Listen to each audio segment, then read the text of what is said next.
Bom dia a todos e a todas.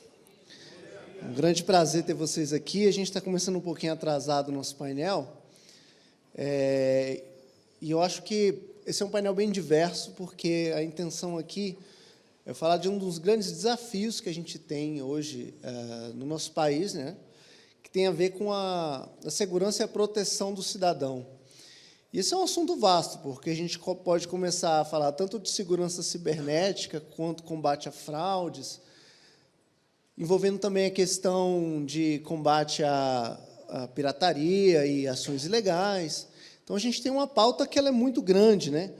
E eu acho que a grande pergunta que existe, talvez, é o que a gente, como cidadão, e também como profissionais que trabalham nesse mundo digital, o que a gente pode esperar de ações efetivas, tanto do setor público quanto do setor privado, para buscar ampliar a proteção dos consumidores e o nível de segurança, tanto daquilo que a gente faz online, quanto aquilo que a gente faz na nossa vida diária, que também está relacionado com a nossa vida online.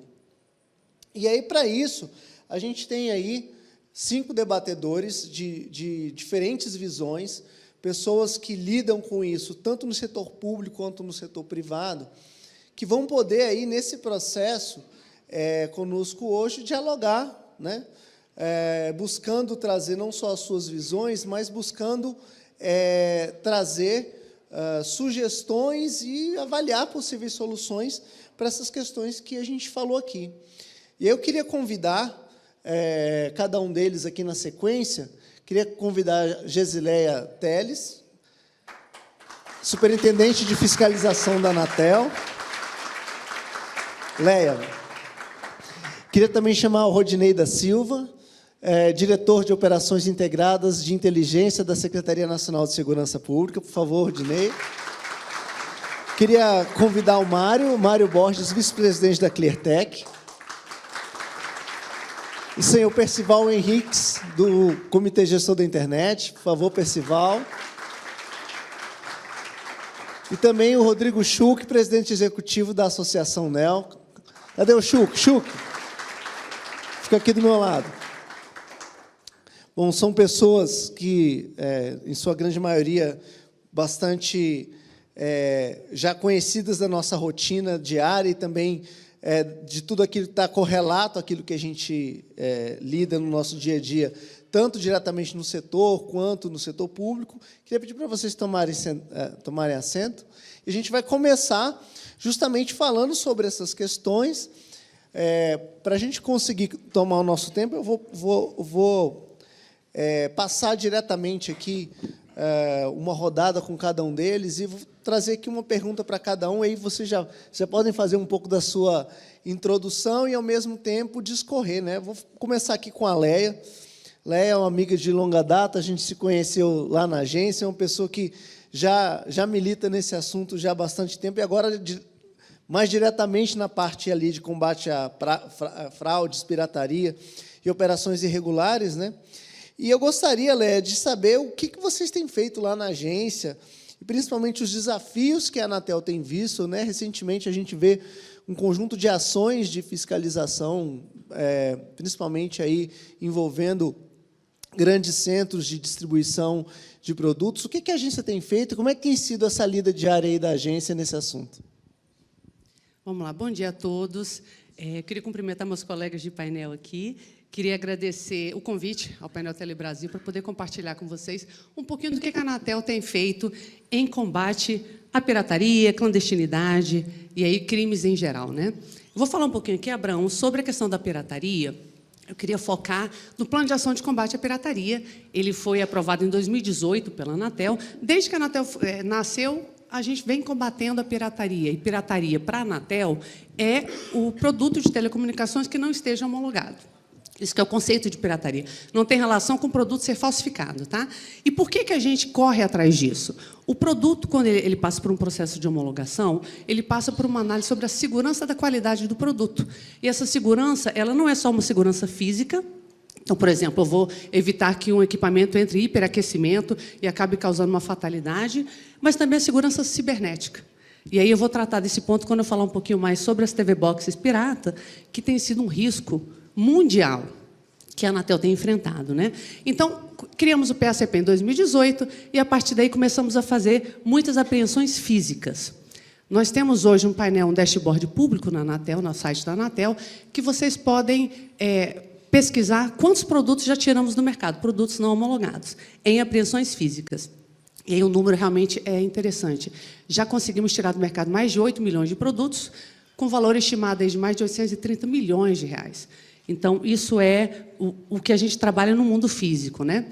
E, quando a gente começa a perceber um aumento do comércio eletrônico, a gente começa a pensar, agora vamos ter que fiscalizar o mundo virtual. E aí é quando entra o que o Abrão colocou aí do marketplace. A Anatel, então, começa a fazer análise de anúncios em marketplaces que trazem equipamentos não homologados. E aí você tem até uma discussão jurídica de como que a Anatel pode fazer e se tem competência legal para isso. Esse ponto já está bem ultrapassado. Tivemos um julgamento muito importante no STF recentemente sobre a inconstitucionalidade parcial do artigo 19 do Marco Civil da Internet e que confirma que os marketplaces, plataformas digitais, sim, são corresponsáveis pelos anúncios que eles veiculam e devem, sim, responder conforme o direito consumerista. Tanto é que a gente fez um avanço bastante significativo. Recentemente, o Conselho Diretor da Anatel aprovou o novo regulamento de certificação de equipamentos de serviços de telecomunicações, e lá existe um artigo explícito falando que o marketplace, sim, é corresponsável e deve somente anunciar produtos que tenham o código de homologação verificado pela Anatel. Bom, então, a partir daí, a gente começa a tratar do mundo virtual. Fazemos essas análises, desenvolvemos uma ferramenta de fiscalização de inteligência artificial que busca esses anúncios, que, a partir daí, nós fazemos nossos planejamentos de fiscalização. Então, a partir daí, Abraão, a gente começa a fiscalizar os centros de distribuição dos marketplaces. E, assim, a gente vai aumentando a nossa eficiência em relação ao combate à pirataria. Agora, eu queria só colocar um ponto muito importante quando eu falei do TV Box, né? A TV Box, ele é um produto de telecom, ele tem que passar por certificação. Existe no site da Anatel uma lista de TV Box que são certificadas e são seguras para o consumidor. Só que a gente sabe que existe milhões de TV Boxes piratas no Brasil e que dão acesso a conteúdo audiovisual ilegal. Então, isso é um crime que fere direito autoral, essa é uma questão que afeta a Ancine e não a Anatel, mas essa TV Box, ela, além de não ser homologada, ela traz um risco seríssimo de segurança cibernética para os usuários. Então, agora, em agosto, a Anatel fez até uma coletiva para divulgar um estudo que fizemos sobre 2 tipos específicos de TV Box que continham um malware chamado Bad Box 2.0. Isso foi muito preocupante, porque a gente descobriu que, por meio dessas caixinhas que não têm segurança cibernética e, por isso, são acessíveis aos criminosos, eles conseguem acessar a rede do usuário, conseguem acessar todos os equipamentos de telecomunicações que estiverem usando a rede doméstica do usuário. O que isso significa? Na hora que você chega em casa com o seu celular, entra no Wi-Fi, o criminoso, via TV Box pirata, consegue ver o que você está vendo no seu celular, consegue printar o seu celular, consegue roubar dados do seu laptop, consegue roubar dados bancários, fotos pessoais, e, a partir daí, cometer crimes cibernéticos. E o pior, essas caixinhas funcionam, estão atuando e acessando sites bancários, sites governamentais, sites pornográficos, mesmo quando não estão sendo usadas. Então, quer dizer, você está dormindo, a caixinha está apagada, mas, como ela está ligada na rede, ela é um vetor de crime. Então, o consumidor, ele está, além de cometer uma irregularidade, está usando um produto não homologado, ele está trazendo para dentro de casa um criminoso, que vai cometer crime cibernético utilizando a rede doméstica dele. Então, assim, a gente está fazendo uma campanha de conscientização bastante forte para o consumidor, para ele entender que não só é um problema o produto não ser homologado para a segurança dele, mas ele passa a ser vítima de crime cibernético. E, indiretamente, está alimentando uma grande rede mundial criminosa. Esse Bad Box 2.0 já foi motivo de alerta do FBI, já foi motivo de alerta do Centro de Segurança de países como Portugal e Irlanda, e fizemos o mesmo na Anatel. Então, acho assim, é muito importante o consumidor ter a consciência de que produtos são homologados por uma razão, é para a segurança do consumidor. Então, a gente tem que sempre trabalhar na conscientização do cidadão para que ele busque, necessariamente, produtos homologados e, assim, consiga se proteger contra crimes cibernéticos e também proteger a concorrência leal, proteger o setor de telecomunicações.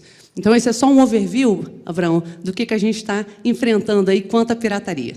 Muita coisa, Léia, e a gente acompanha isso, daqui a pouco a gente volta contigo, porque a gente sabe que tem muita cooperação para a gente conseguir ter esse resultado desenvolvido pela agência, até porque a gente está falando de uma questão que, na verdade, ela é de segurança pública.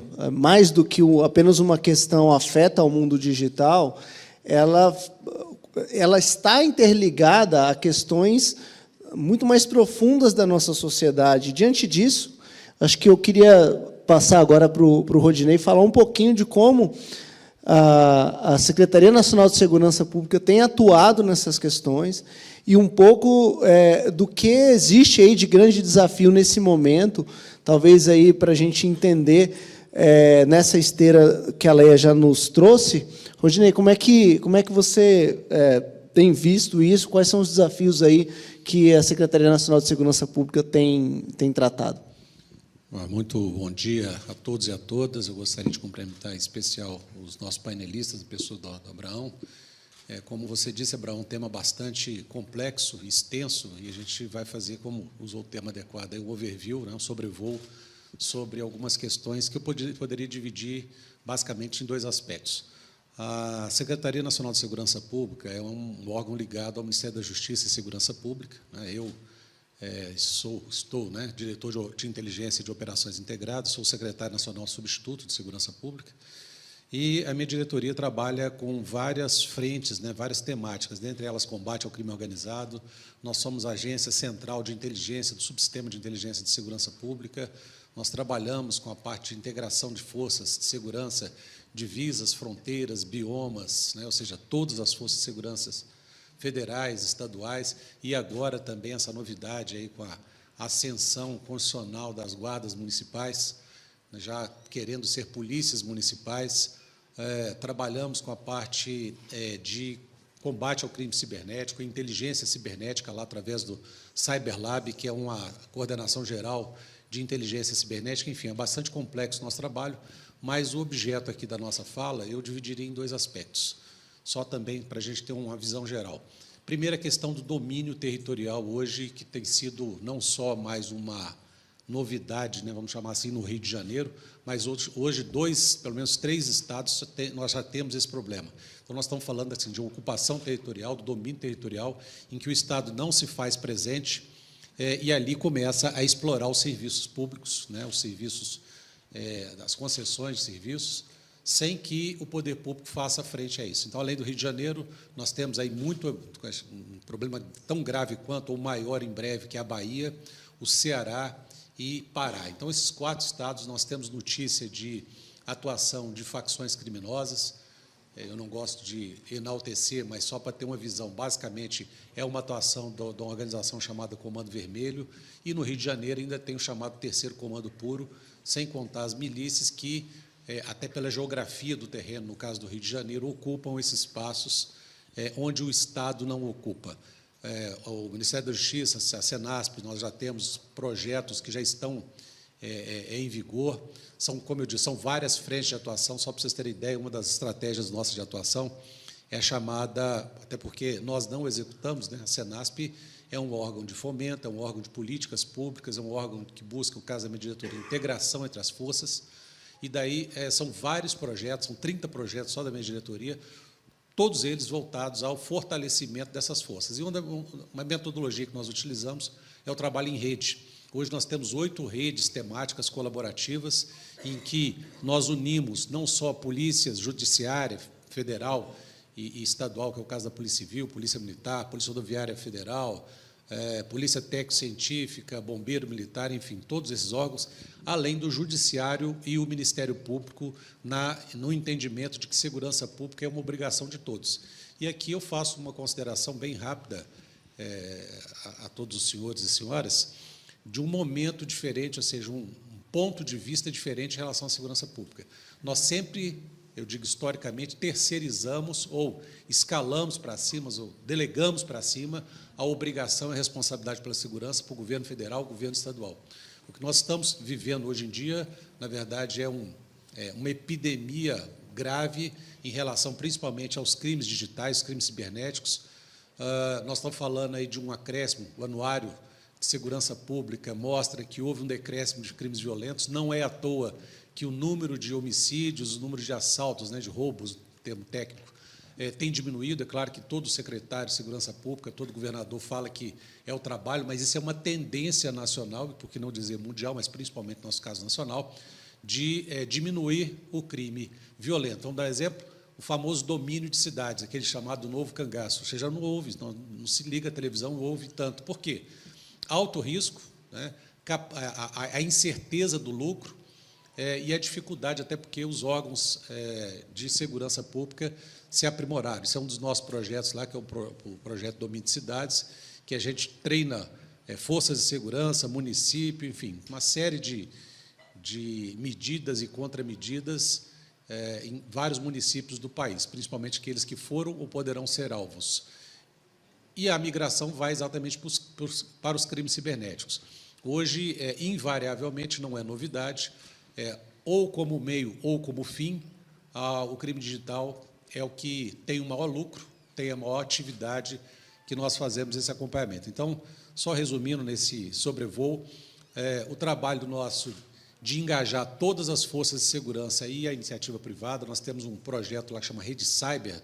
A Rede Cyber, na verdade, é uma replicação desse laboratório de inteligência cibernética que tem hoje dentro da DIOP, da Senasp, para todas as polícias civis, que é a polícia judiciária dos estados, para que possam ser centros de referência, centros de excelência na parte não só de produção do conhecimento de inteligência cibernética, mas de apoio à investigação cibernética. Hoje, as delegacias de crime cibernético elas estão sobrecarregadas com os crimes comuns pelo meio cibernético, seja estelionato, fraude de uma maneira geral. Então, o que se busca nesse projeto, e aqui eu estou falando bem rápido, porque é muita coisa, o que se busca primeiro, transferir e a gente conseguir assim, criar um contingente de policiais altamente especializados em investigação cibernética, inteligência cibernética, para que eles estejam colocados em cada unidade da federação e a gente monte uma rede colaborativa que trabalha junto com a Polícia Federal. Eu sempre falo para o diretor-geral da Polícia Federal que não é possível e não é o ideal que a gente tenha só uma instituição que seja referência. A gente precisa de todas as entidades referência. Então, por exemplo, os crimes digitais, os crimes de estelionato, por exemplo, estelionato digital, fraude digital, eu digo que 95% são crimes de competência da Justiça Estadual. Então, quem vai fazer a apuração ou é a Polícia Civil ou o Ministério Público Estadual. Então, não adianta o governo federal investir tão somente, e não está fazendo isso, investir tão somente na Polícia Federal. O que nós estamos procurando fazer, e eu falo pela Senasp, pela Secretaria Nacional de Segurança Pública, como substituto, o titular é o doutor Sarrubo, no sentido de prover, de fortalecer essas unidades investigativas dentro dos estados. Então, assim, tanto na parte de prevenção, repressão a crimes cibernéticos, nessa parte de domínio de cidades e outros tantos, como foi o caso recente de uma temática que nós direcionamos esforço, que é a questão dos combustíveis, a gente está trabalhando muito forte para que obtenha um resultado. A questão é que a segurança pública, os resultados não são imediatos. E virou um discurso muito fácil. Segurança pública e discurso político têm portas de entrada e saída diferentes. Não adianta o discurso. O que adianta é muito trabalho, muito esforço e uma participação efetiva da iniciativa privada nesse sentido. Só a última fala aqui, o exemplo da Rede Cyber, nós estamos buscando o apoio da FEBRABAN, buscando outros parceiros para que possa, de forma transparente, de forma legal e de forma colaborativa, combatermos um mal que por exemplo, por causa das fraudes eletrônicas, que causam prejuízo. Então, eu fico muito grato e agradecido mesmo pelo convite para o evento, mais para ouvi-los, porque não adianta só o discurso, vir falar o que está sendo feito, o que poderá, o que será feito, não é esse o objetivo, mas ouvi-los para levar para o ministro da Justiça e o secretário nacional soluções para enfrentar não só o crime organizado, mas os crimes que afetam o cidadão individualmente, porque nem sempre é caso de crime organizado. O furto de um celular, feito por um nóia, né? Quem é de polícia conhece esse termo, nóia, ou seja, um usuário de droga, ele afeta tanto o cidadão como um grande crime praticado por uma organização criminosa em relação ao cidadão individualmente, que é a nossa temática. Dito isso, estou à frente aberta a perguntas para esse debate importante. Obrigado, Rodinei. Isso só para dar um tom do quão complexa é a questão.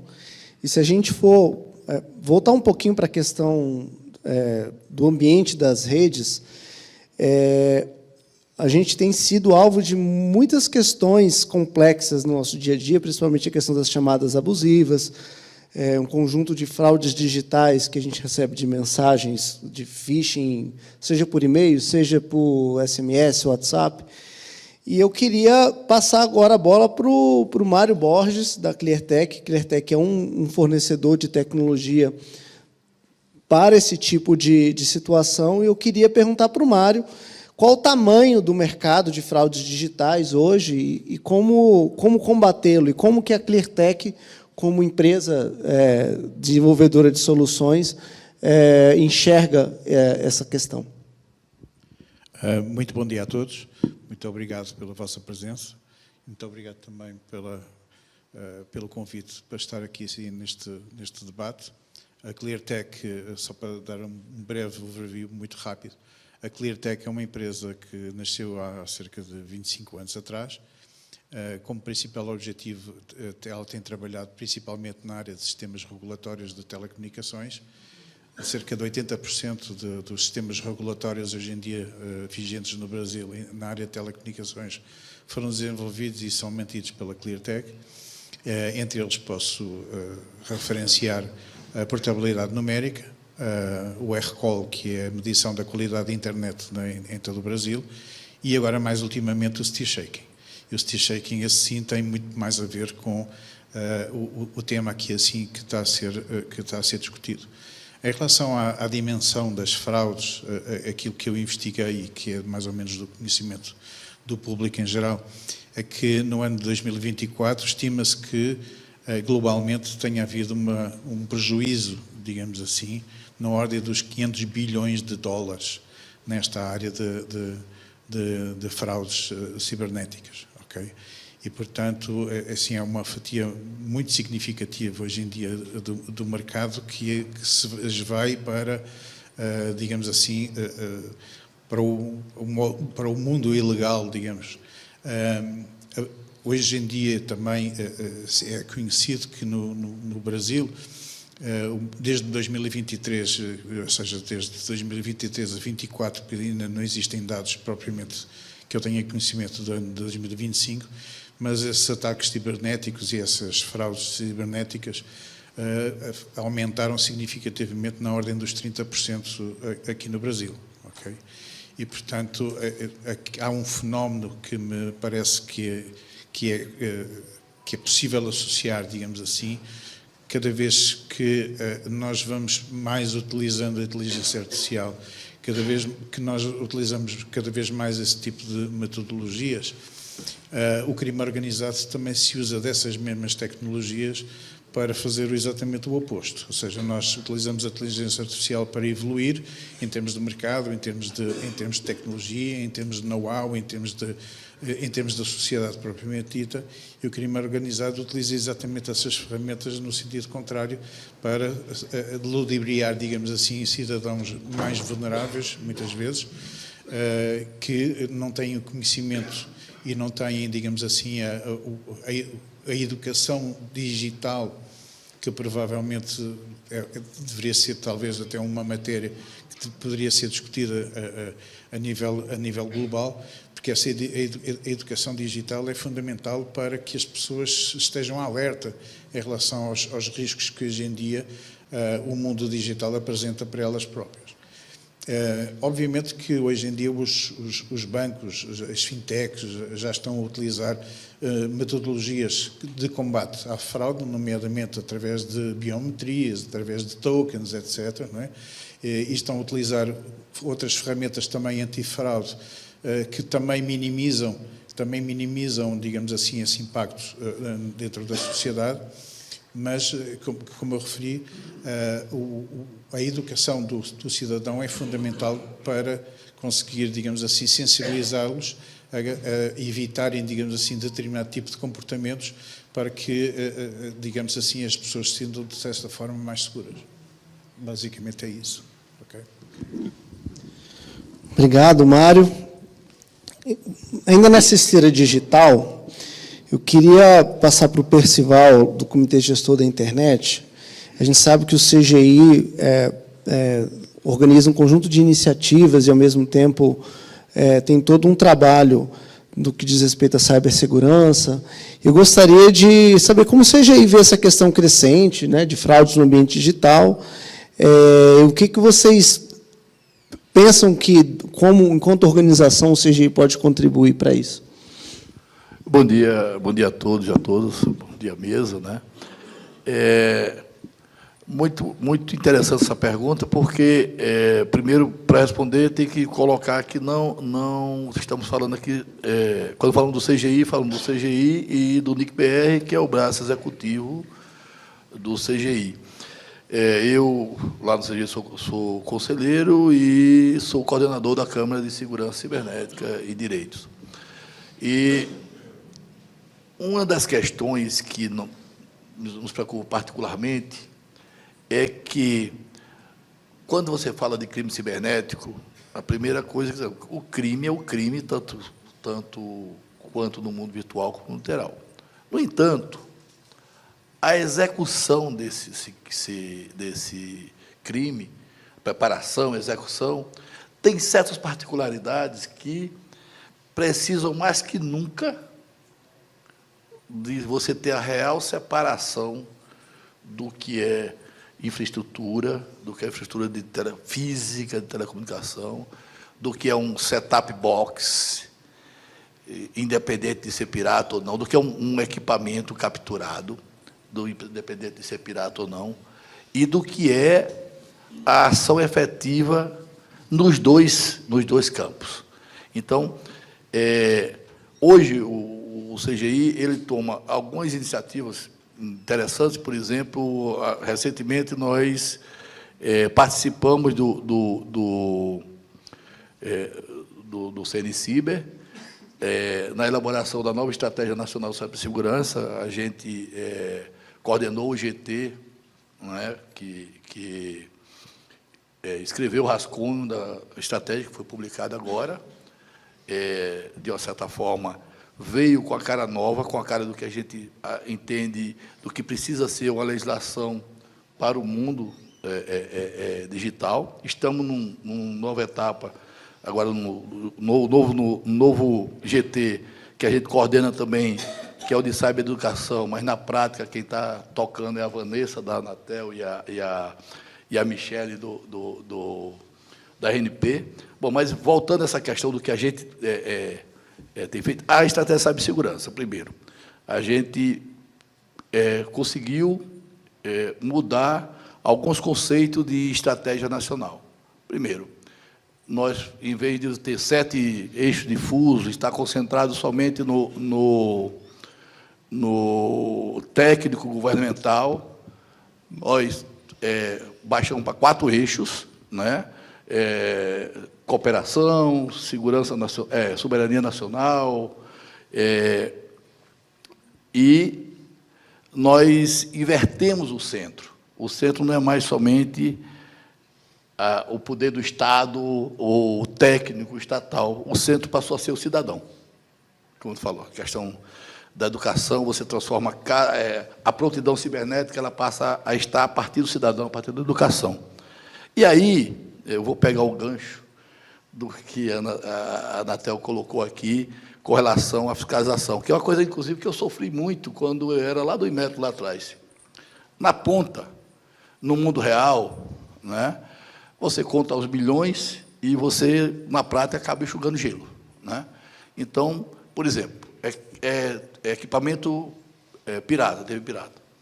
A gente, inclusive, eu fiz já com os colegas da Universidade de Campina Grande análise de alguns setup box. Eles estavam lá desde mineração de Bitcoin, que é uma atividade que não seria tão prejudicial, a não ser gastar sua energia, tá, da mineração de Bitcoin, processador GPU poderosíssima, usado em celular de última geração, no equipamento que você comprava por R$200. Então, assim, não batia.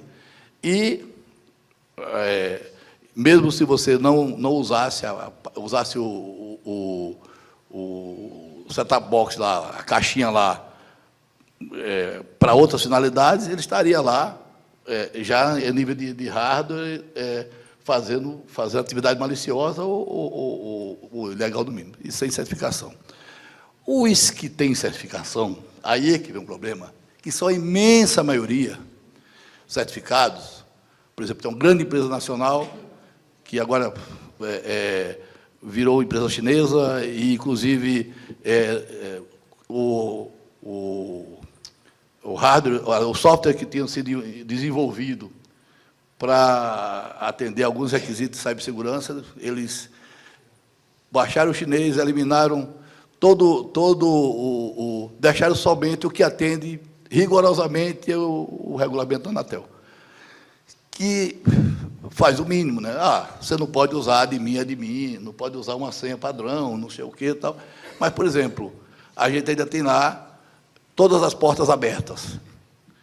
E por que eu estou falando dessa questão dos dispositivos? Porque são milhões de dispositivos, estão legais, estão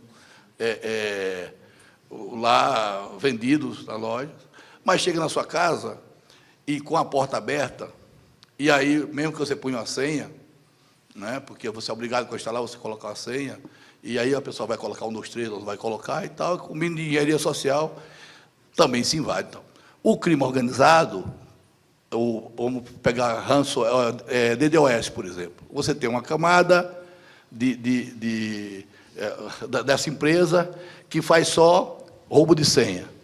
Tem a segunda camada que vende as senhas. Tem a segunda camada que pega esses dispositivos e captura e transforma em zumbis. E tem uma terceira camada que coloca à venda para, por fim, esse cara que a gente enxerga, compra por $500, 1 hora de ataque de DDoS, e derruba o site do STF. Então, assim, para finalizar aí, é isso que a gente precisa fazer. Primeiro, tratar o mundo analógico com todo o respeito que sempre foi tratado, entendeu? E não pensar que tudo virou digital. Porque o que acontece? A gente acaba esquecendo que tem centrais telefônicas na mão do crime organizado, e que aquilo que foi sempre a joia da coroa da regulação e da fiscalização brasileira, tal, que o número de SFC, o DSMP, não existe. Você recebe, sabe o número do cara. Se isso acontecesse na década de 90, o cara, no outro dia, tinha pé na porta da Polícia Federal, o número telefônico. Hoje não existe o que aconteceu. Quer dizer, a fiscalização se expandiu, vai para direito autoral, vai para... E no que se fazia bem. Né? Então, uma das coisas que a estratégia de cibersegurança coloca é a necessidade, e que eu reforço aqui, a necessidade de que tenha-se agências fortes, principalmente nessa separação, por exemplo, de telecomunicação e internet, a camada de infraestrutura, e eu disse, por exemplo, hoje um dos grupos mais competentes, técnicos, que existe hoje no Estado brasileiro, é a Anatel, junto com as outras agências, né, assim, o modelo da Anatel que inaugurou esse novo tipo de agência, e a gente não pode perder isso, a gente não pode perder a questão na essência. Depois, eu acho que precisa-se, por exemplo, a Anatel conversar com o pessoal do Ministério da Justiça para aplicar o CINT, por exemplo, antes de usar a inteligência artificial, usar a inteligência natural. Essa coisa que a gente já tem uma relação, por exemplo, da regulação lá na base, lá no exterior, quer dizer, a gente está indo para o IETF, e tem um grupo de trabalho que eu faço parte do CGI, a Anatel, junto com a Relação Internacional, para pegar essas questões na origem e para tentar, de forma mais rápida, o mais eficiente possível, tratar cada coisa com a sua especificidade. Por exemplo, o crime e a legislação que combate esse crime no mundo analógico tem uma velocidade, que é uma velocidade e é um volume diferente do mundo digital. Então, assim, não se pode usar o mesmo olhar para os dois, precisa de olhar especializado para um e para outro. E esses dois precisam conversar e muito, né? Conversar e muito, porque senão fica cada um achando o seu nicho, uns com mais, outros com menos nicho, e o crime altamente, aliás, não é à toa que se chama crime organizado, né? Então, era isso que eu queria falar, e depois a gente pode falar um pouco mais sobre essa nova estratégia de cibersegurança aqui. Obrigado, Percival. E a gente tem essa noção muito clara que, assim, talvez um dos grandes problemas é justamente a divisão das responsabilidades e a coordenação entre os responsáveis de cada parte, né? E aí, puxando o gancho aqui para o Chuck está aqui, representa aqui a ponta do prestador de serviço de que está ali operando, se relacionando com o consumidor. E, Chuck, como é que esse aumento de fraude e criminalidade organizada tem afetado aí os associados da ANEEL?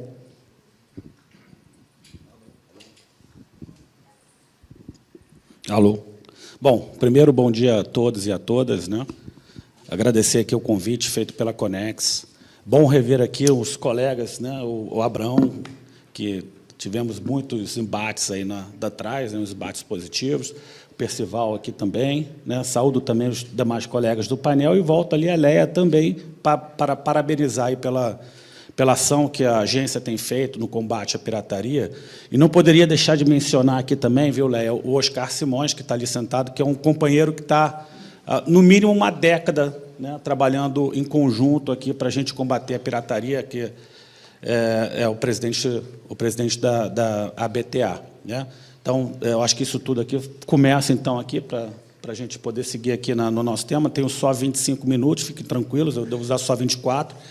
Mas, antes de entrar no tema em si, né, você comentou da questão do combate. A gente está falando aqui, o nosso tema é combate à criminalidade, né, em todos os parâmetros, e a gente não pode também excluir desse debate aqui o combate à informalidade. Né? Hoje, não sei se todos conhecem, nós temos aí cerca de mais de 22 mil provedores, né? 53% desses provedores não publicaram nenhuma base no último ano, em 12 meses não publicaram nenhuma base. Quando você olha os provedores que publicaram base todo mês, a gente tem um pouco mais de 6 mil provedores, né, que publicam base todo mês. De um mês para o outro, que a gente chama ali de float, né, a gente tem ali, somem 1 milhão de clientes, né, porque um mês ele publica, no outro mês não publica, né, e isso, para a gente ter o melhor bússola, né, para a gente achar aqui os sintomas da doença como um todo, a gente precisa também, né, combater aqui a informalidade. É um trabalho que a gente também está conduzindo aqui junto com a Anatel, né, porque é importante a gente formalizar e moralizar esse setor. Né? Nós temos aqui uma situação de ocupação ilegal de postes, nós temos aqui uma situação eventual de sonegação de impostos, né? E quando você olha a competição justa, não me parece ser justo, né, você ter empresas que, eventualmente, podem estar fazendo uso disso. Claro, não são todas as empresas que fazem isso. Eu diria que a grande minoria faz isso, mas a gente tem esse problema no setor e a gente precisa combater. E por que é importante esse combate? Porque, na forma que a gente combater a informalidade, nós vamos chegar também no combate à criminalidade. Né? Eu vi aqui do novo cangaço, a gente chama de cangaço digital, né? Mas a gente está tendo redes que estão sendo sequestradas. Né? Acho que talvez essa seja a melhor palavra. O Rodinei comentou lá de 4 estados. Né? A gente tem... Está aparecendo novos estados, Amazonas, Espírito Santo, onde a gente está tendo também esse problema. Isso está se alastrando numa velocidade quântica, né, no Brasil, e isso, de fato, é extremamente preocupante, porque, no final do dia, né, a gente tem lá clientes que estão sendo atendidos de forma ilícita. Né? A gente tem clientes aí que antes eram atendidos pela operadora, né? E essa operadora tem todas as exigências de atendimento, né, que são propostas pelos órgãos de defesa do consumidor, pela própria Anatel, né, que eles seguem à risca. E aí, quando você tem uma rede que é tomada, e, na verdade, não se permite nem mais que essas empresas possam entrar naquelas regiões. Nós temos situações aqui de sites de Airbus, né, que são as antenas de celular, que ele não pode sequer chegar perto para dar manutenção, então os usuários ficam desassistidos, né? Então, essa é uma questão que nós vemos assim, que precisa ser uma prioridade aqui no nosso setor, né, o combate, e eu vou, de novo, ampliar aqui o informalidade e o criminalidade, né, porque, no final do dia, uma coisa pode estar fazendo interseção com a outra, né? Então, assim, isso é fundamental, né, a gente ter esse combate. Nós protocolamos, viu, Rodinei, lá no Ministério da Justiça, nós, a Associação Neo, a Telcomp e a Conexis, as evidências, né, as evidências desses ataques a redes, né, os sequestros de redes. Porque, no final do dia, a gente precisa preservar a segurança da infraestrutura, a segurança das equipes que estão na ponta, né, porque são essas equipes que sofrem, né, desse crime, né, desse sequestro, e muitas vezes são sequestro mesmo, os criminosos entram na casa desses funcionários e fazem ali uma coação ali com eles, né? Mas também o próprio consumidor, né? A gente está ouvindo aqui falar aqui dos ataques cibernéticos e tudo mais, né? Porque, no final do dia, como é que você faz esse programa de combate à criminalidade se você não tem um acesso à infraestrutura, né? A infraestrutura não está mais sua, né? Ela não tem controle daquela infraestrutura. Então, tem um trabalho aqui muito importante, né? E passo aqui já para a gente poder falar aqui das demais perguntas aqui. Esse é um assunto, pessoal, que a gente fica até o final do dia aqui se deixar, tá? Porque para cada coisa que é falada, você tem projetos, ideias, expectativas, e a intenção aqui é muito mais dar um overview e tentar extrair daqui algum tipo de lição. E aí, até partirei para uma última rodada, dado o tempo que a gente tem, eu vou fazer uma pergunta para cada um, que aí já faz as suas considerações finais, para a gente encerrar aí dentro do tempo. Leia, como que você, lá na agência, tem atuado em cooperação? E aí, tentando pensar do ponto de vista de coordenação, né, com outros órgãos, de modo a tratar aí todas essas questões que você trouxe de combate à pirataria e etc. Bom, a Anatel ela tem várias ações de cooperação. Temos ações de cooperação com Receita Federal, com Polícia Federal, Polícia Rodoviária Federal. A gente tem ações diretas em portos e aeroportos para a gente tentar estancar essa entrada aí de produtos não homologados aqui no Brasil. Essa é uma vertente. Temos uma interação muito forte com a polícia, até para a gente tentar informá-los sobre um problema real que está acontecendo no Brasil. É o que a gente chama de herb fake, que é uma antena falsa, que, vou usar o termo que o Chico usou, sequestra o sinal dos usuários. Então, você está passando em algum lugar, tem uma herb fake ali, ela derruba o sinal do seu celular se pendura na herb fake, e, nesse momento, o criminoso te manda um SMS com um link fraudulento. E, a partir daí, você segue sua vida, nem sabe que o seu celular perdeu o sinal por alguns segundos, e aí você está vítima de fraude se você clicar naquele link. Então, a gente tem atuado junto com a polícia até para informá-los sobre isso, os casos que a gente já conseguiu pegar de herb fake, e até explicar, olha, se você para alguém, como aconteceu de parar um carro, vê que tem um equipamento de telecomunicações, chama a Anatel, porque isso pode ser uma herb fake. Esse é um problema real que a gente está enfrentando. Aí tivemos vários casos em São Paulo. Esse é uma coisa. Outra coisa de cooperação, e aí vou falar com o Oscar, que está aqui da VTA. Oscar, a gente tem uma cooperação muito forte com a Associação Brasileira de TV por Assinatura, a BTA, que fizemos um acordo de cooperação lá em 2023 para a gente montar um laboratório antipirataria. E, graças a esse acordo, nós conseguimos fazer engenharia reversa e identificar quais são os IPs e URLs que são utilizados por essas caixinhas para acessar conteúdo audiovisual ilegal. Então, com base nisso, nós já conseguimos, desde a criação do laboratório, bloquear mais de 46 mil alvos. E, assim, a gente tenta fazer com que o funcionamento dessas caixinhas piratas fique complicado e o usuário, assim, acabe desistindo. A gente não consegue bater na casa de cada usuário e tirar a caixinha. Então, o que a gente tenta fazer, quando a gente não consegue tirar do mercado a caixinha, a gente tenta fazer uma disrupção no funcionamento dessa caixinha, uma disrupção virtual. Então, esse é um acordo de cooperação que é muito significativo. E, graças a esse acordo e esse laboratório, utilizamos esse mesmo laboratório para fazer parceria com outros órgãos. Então, por exemplo, a Ancine, que tem a competência legal para cuidar de ofensas a direito autoral, ela tem um acordo de cooperação com a Anatel, e nós utilizamos esse laboratório para prestar auxílio à Ancine para comunicar as mais de 22 mil prestadores de serviço de acesso à internet para que efetuem os bloqueios que a Ancine determina. Ela tem competência legal para fazer o bloqueio dentro da área audiovisual, e ela nos manda uma lista de alvos. Utilizamos esse laboratório para fazer isso também. Já fizemos aí uma quantidade grande de bloqueios da Ancine também, mais de 2.700. Tá? Também fazemos esse mesmo tipo de apoio e colaboração com o Ministério da Fazenda. Eles têm a Secretaria de Prêmios e Apostas, a SPA, e eles fazem, por determinação legal, eles controlam os sites ilegais de apostas online, as famosas bets.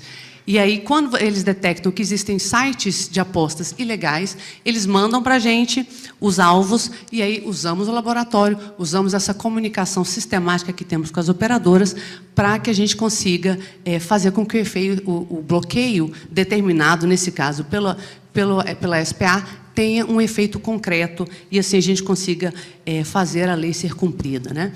Então, assim, esses são alguns exemplos de colaborações, tanto com órgãos públicos quanto com a iniciativa privada, no caso da BTA, que é muito relevante para a Anatel.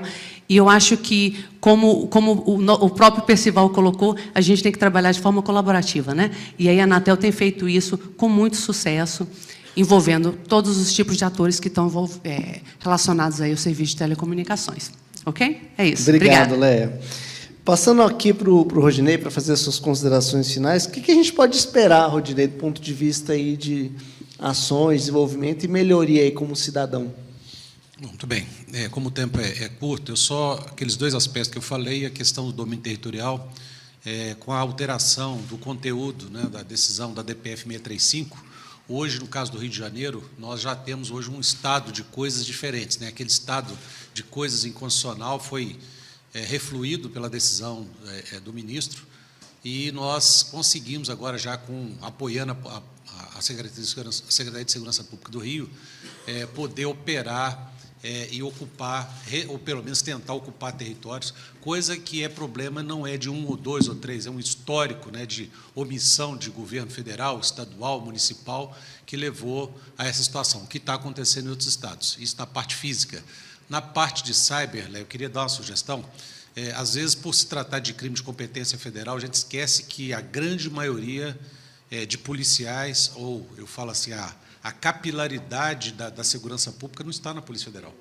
O que acontece no país está com as polícias. Então, nós estamos falando de mais de 500 mil, 600 mil policiais que, quando vão operar, por exemplo, cumprir um mandado de busca e apreensão, pelo princípio da serendipidade, né? Você tem um encontro fortuito de caixinhas como essa, mas eles não têm a mínima noção do que se trata. Para eles é um aparelho qualquer. Então, a minha sugestão é que a gente comece, a Anatel e outros órgãos, a criar um fluxo, um canal técnico de comunicação com a Senasp, em especial a DIOP. Nós somos a Agência Central de Inteligência e de Segurança Pública do país, envolvendo Polícia Federal, Rodoviária Federal, Civil, Militar, Penal, todo mundo, né? E a gente pode fazer o quê? A difusão dessas informações e trazê-los, né, essa comunidade aqui, a convidá-los para eventos, cursos, né, e capacitação de quadros da polícia para que eles entendam o que é isso. Porque isso é um assunto que está muito longe da realidade de quem realmente está lá no métier. A Polícia Federal não é um grão de areia perto da quantidade de polícia civil e militar que está espalhado por aí. A Polícia Federal é o órgão mais preparado, tecnicamente não tem igual, mas eu falava com o Percival antes aqui, Abrão, para a gente conseguir avançar na segurança pública, a gente precisa equalizar a capacidade das forças de segurança. Não adianta uma Polícia Penal Federal boa, uma Polícia Rodoviária Federal boa, uma Polícia Federal boa, se as polícias estaduais não estão nesse nível de qualificação. Então, eu continuo afirmando, para encerrar, que a gente precisa criar esse canal, esse fluxo de comunicação, e eu me coloco à disposição, deixando no meu contato, para que a Agência Central de Segurança do Subsistema de Inteligência e Segurança Pública possa receber e fluir essas informações, até para que os projetos da Senasp sejam voltados para a questão da telecomunicação e de internet e outros produtos correlatos. Como a gente faz, por exemplo, falou aqui da questão não só das fraudes, mas também em relação a questão das falsificações. Hoje a gente tem um trabalho muito forte no CyberLab, mas isso é o quê? A aproximação que decorre de um canal técnico que foi criado. Então, vamos criar esse canal técnico, que a gente pode priorizar um projeto do CyberLab, da Senasp, lá da DIOP, voltado à atuação dos senhores. Tá bom? Muito obrigado, Rodinei. Passar para o Mário aqui. Mário, é possível, com tecnologia, minimizar essa questão das chamadas abusivas? Queria que você fizesse suas considerações finais aí em cima desse mote aí. Efetivamente, quando eu fiz a minha primeira intervenção, eu falei do Steel Shaking. E o Steel Shaking é exatamente uma ferramenta que nós, na Cleartech, implementamos aqui no Brasil, com o apoio da Anatel e com a supervisão da ABR Telecom, e é exatamente um sistema que permite fazer o bloqueio de ligações de origem fraudulenta, digamos assim. Nós não só fazemos a identificação através desse protocolo de Steel Shaking, nós não só fazemos a identificação de ligações fraudulentas, como números ilegais, anti-spam, anti-spoofing e um conjunto, digamos assim, bastante grande de variáveis que os criminosos utilizam para utilizar a rede das operadoras para fazerem ou para tentarem fazer operações ilegais. O sistema também é capaz de fazer aquilo que hoje em dia é martirizante para a maior parte dos brasileiros, ou penso que até para todos os brasileiros, que é aquela quantidade inúmera de ligações que não têm resposta, quando uma pessoa atende não tem resposta, que no fundo são ligações que única e exclusivamente pretendem fazer o quê? Identificar quais são as linhas que efetivamente estão ativas dentro de cada operadora.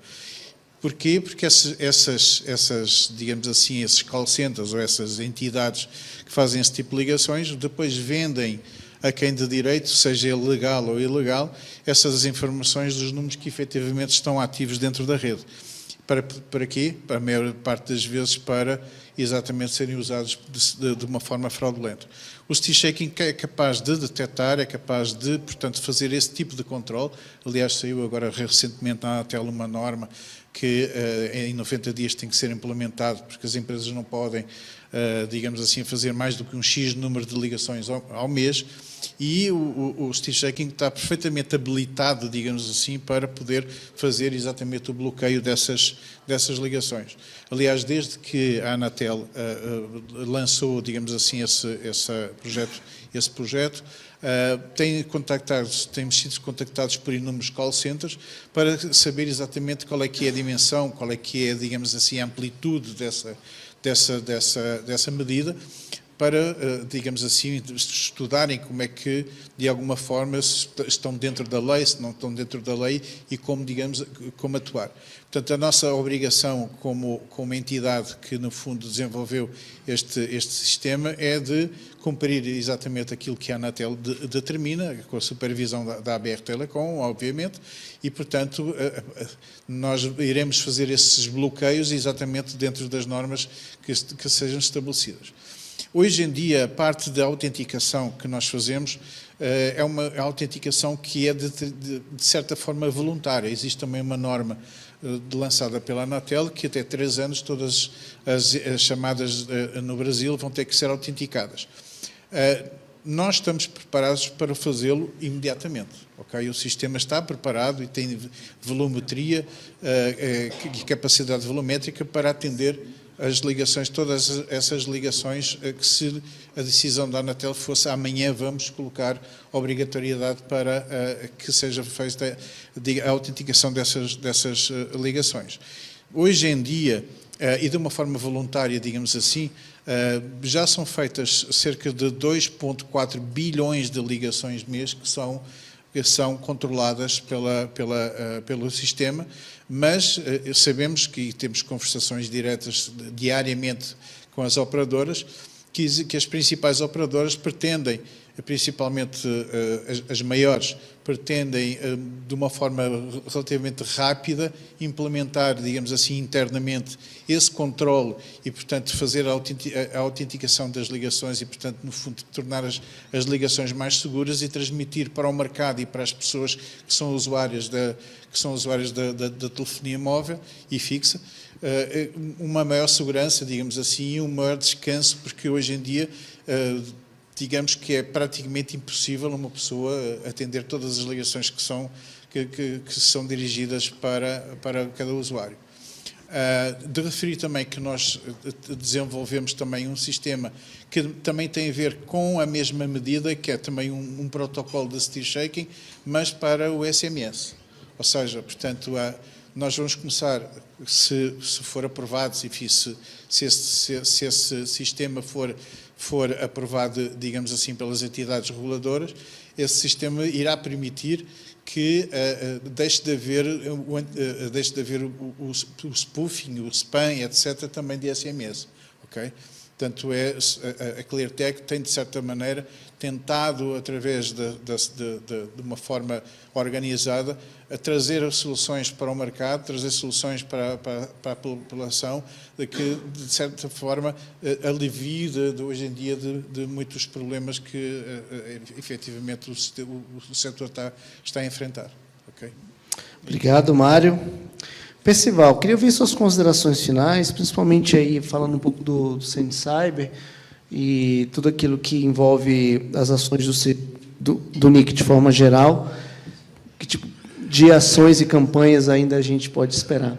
Pois nesse cenário, né, Léa, que as dores são muitas, né, e o paracetamol é pouco, né, a gente precisa se cooperar. Então, antes de tudo, eu queria lembrar que nós já fizemos coisas extremamente importantes e estruturantes quando houve essa cooperação mais forte. Por exemplo, estou aqui na minha frente com o Moreiras, que eu considero o maior especialista em PV6 que a gente tem aqui na América Latina, né, Moreiras? Né? Você nem escutou. Então, aí é o seguinte, nós fizemos um amplo trabalho de ampliação de PV6, junto com a Anatel, faz parte é membro do CGI também. Então, o que está perguntando para mim, pode perguntar hoje para o Alexandre Freire ou para o Baigoli, já foi, ambos são conselheiros. Então, o segundo, nessa questão de spam, que eu estava vendo aqui, no tempo da reunião, foram bloqueadas aqui 52 ligações não desejadas, de números que eu não conheço. Então, assim, eu vi aquele orelhão lá fora e disse, olha, o bom era se a organização tivesse colocado o orelhão para funcionar, para demonstrar, e depois fiquei pensando, não ia dar certo, que ia ficar tocando o tempo todo, só recebendo números falsos, né? Ou seja, é uma realidade que a gente pode resolver se a gente tratar cada assunto de forma colegiada, tá? E cada assunto com a sua real dimensão. É uma central telefônica física ou que acontece num determinado lugar, um setup box, isso que o delegado colocou aqui é extremamente importante, né? Da polícia reconhecer. Já se faz isso, né? Eu estou junto com a Anatel e junto com o ITA, nós estamos envolvidos na regulação de uma coisa que nós chamamos de internet das coisas voadoras. É praticamente possível, hoje em dia, um operador controlar em São Paulo a quantidade de helicópteros, drones que vão fazer entrega. Então, hoje, a parte das polícias já estão sendo capacitadas para identificar um drone na rua, saber se ele está legalizado ou não, e apreende, né? Então, assim, eu acho que a Caixa pode ser isso. Uma estratégia nacional do CENIE Cyber é essa inversão. Prontidão cibernética tem que ser pelo professor da escola, pelo aluno. E o policial já inclusive, não é nem essa, é a camada intermediária. Então, hoje você vai ter policial federal, policial civil, que inadvertidamente é inclusive usuário daquelas caixas. Tem algumas discussões, uma vez conversando, aí tem uma que é mais cara, paga R$1.000 por ano, tal, né? A Rocco, né? Fazer propaganda. Aí assim, é ilegal, não, essa aqui é legal, tal. Uma pessoa do meio, né? Uma pessoa, do meio, judiciário, inclusive, né? Não, eu usei essa aqui para não usar essas piratas. A única diferença é que tem um vestimento um pouco mais caro, é o ilegal de grife, mas está lá. Entendeu? Você pega qualquer canal, o número não bate, R$1.000 por ano, você pega todos os canais do mundo, tal. Não bate. Então, é isso. Eu acho que é clamar por essa cooperação, a gente conversar mais e tentar ver se a gente soma os paracetamóis ao combate das dores. Obrigado, Percival. Chuco, você tem 1 minuto e 30 para falar dos seus paracetamóis aí. Eu estou vendo que o pessoal aqui, os colegas aqui, estão sempre me impressionando no tempo, né? Vocês estão vendo aí, né? Eu só queria, então, como último recado aqui, falar o seguinte: acho que a gente deveria aproveitar, acho que o trabalho tem que ser cooperativo mesmo, viu, Rodinei, Percival, Mário, a gente precisa trabalhar em conjunto, porque esse combate vai ser longevo, duro, né, mas a gente precisa enfrentar. A gente vem, né, discutindo com a agência, por exemplo, não existe combate na internet sem internet, né? Isso não pode ser confundido aqui, por exemplo, como liberdade na internet com o criminoso, porque uma coisa é diferente da outra. A internet tem a sua liberdade e o criminoso é criminoso no mundo real ou no mundo virtual. Ele é criminoso de qualquer jeito, né? Mas partindo do pressuposto que você só tem o crime, seja ele digital, cibernético, o que quer que seja, na internet, né, a gente tem mecanismos aqui que a gente pode atuar em cima dos criminosos, sejam eles os informais, os criminosos que são os criminosos mesmo, porque a gente tem, para a saída da internet, você tem os atacadistas hoje no Brasil. Você não precisa atuar nos 22 mil provedores, você pode pegar aí os 50, os 100 maiores atacadistas de banda hoje do país, né, e exigir que eles apresentem os seus contratos, porque eles não vendem sem contrato, né? E eles não vendem para pessoa física, então eles vendem para pessoa jurídica, né? A gente precisa ter uma melhor fotografia, né? Quais são os contratos, qual é a capacidade vendida, por exemplo, se um provedor está contratando 10 GB, ele não pode informar só 1.000 assinantes, é totalmente incoerente, ele não vai ter um custo desse e fazer uma coisa dessa, né? A gente sabe que não faz. Ele consegue informar o tráfego cursado, que é mais uma forma talvez, o laboratório, a gente trabalhar isso no laboratório, e chegar a uma conclusão do que efetivamente ali é real e o que não é. E, obviamente, que o próprio criminoso, que sequestrou redes e tudo mais, ele também tem que ter acesso à internet. Então, alguém está vendendo para esse criminoso, né, banda, para que ele possa sair para a internet, né? Se você teve a sua rede sequestrada e os seus clientes tomados numa determinada região que está capturada, ainda assim ele precisa sair para a internet.